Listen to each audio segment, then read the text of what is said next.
What's going on, everyone? So, Scream 7 is officially a thing. We got the announcement, and we know that Christopher Landon is going to be the new director. Radio Silence is out, and there's a lot of questions about what is going to happen with Scream 7. Now, I want to make a point of Radio Silence were not the writers. I have seen a lot of just comments of people that are like, I hope the writing's better this time now that Radio Silence is gone. And even people are like, oh, I hope Sydney has a bigger role and whatnot. Radio Silence wasn't the writers, right?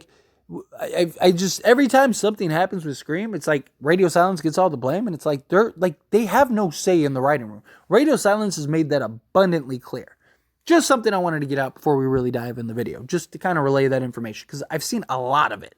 And Christopher Landon, I think he'll do a great job. I do have my reservations, but we'll see. I do think he is capable of doing the job that needs to be done for Scream. My concern is the writing. And we saw Scream 5 was a kind of carbon copy, modernized version of Scream 96. Okay, it was the fan film, it was the homage film, it was, the nod to Wes Craven and the legacy of Scream. I still believe you could have done everything in that movie without making Sam Billy's daughter, but nonetheless, they did what they did. Okay, Scream 6, let's get a fresh take, let's get something new, right? Let's add some new excitement. Nope. What did we get in Scream 6? We got a lot of the same. Now, look, it's not as much of a carbon copy to Scream 2 as Scream 5 was, but there was a lot of Scream 2 influence and whatnot, right? We had this debate on the Lethal Collective. If you subscribe to Lethal Collective, then you probably saw that debate. If you're not, go subscribe to Lethal Collective. It's myself, Killjoy Jake, Craven Something Scary, The Night Watch Zone.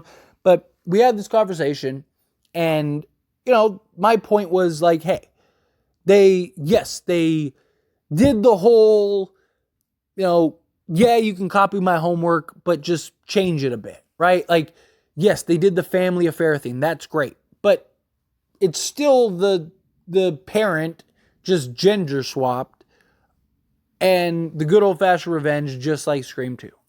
And instead of Mickey, who's just like the random, murder for hire, you have the other siblings, right? Like, if they would have done just the siblings, or maybe they could have just done them, they could have done the three killers and made it a family affair and just not been Richie's family.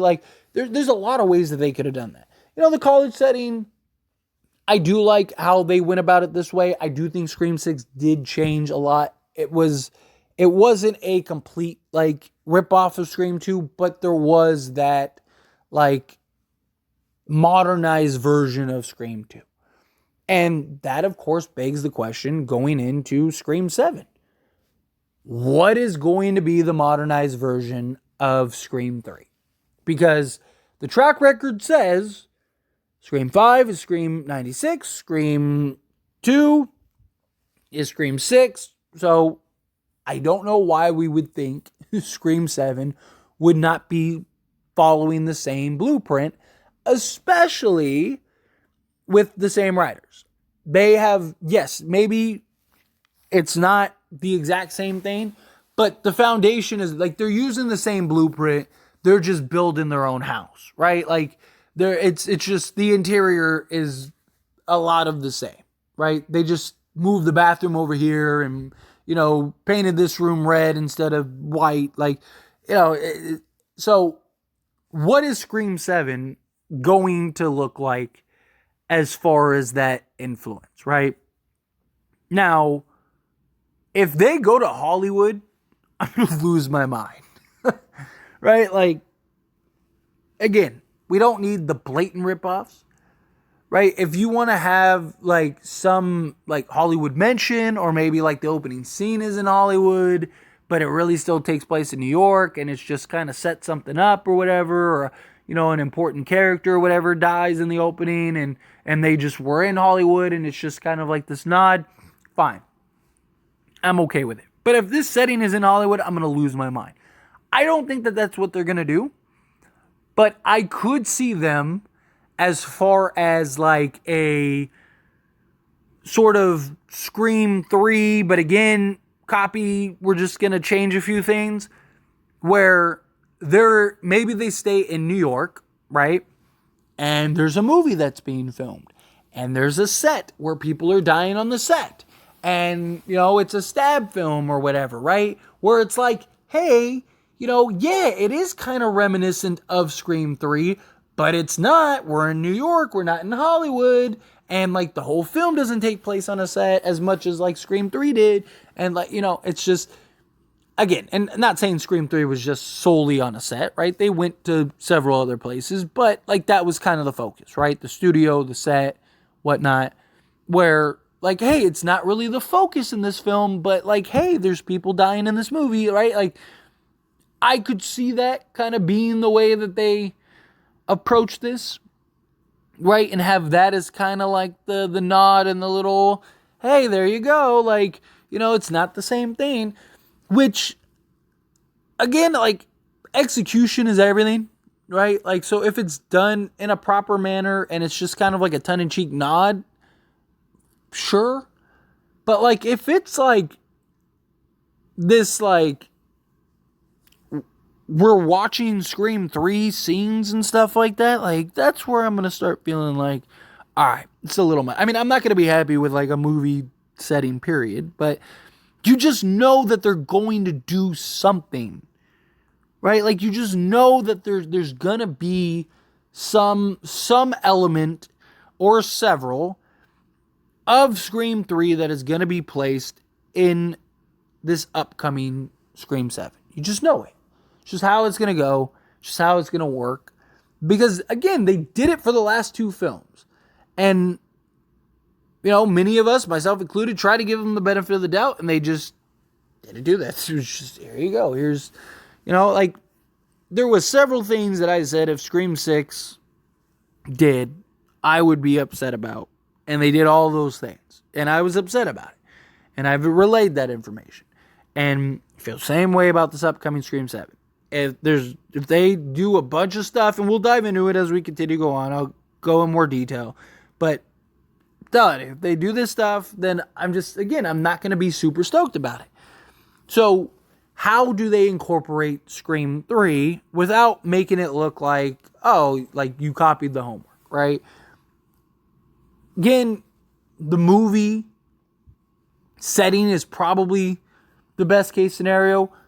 The other thing I could really see them doing, just again, based on the track record, is hopefully not long lost brother or sibling or something like that, because it's another thing where I will lose my mind.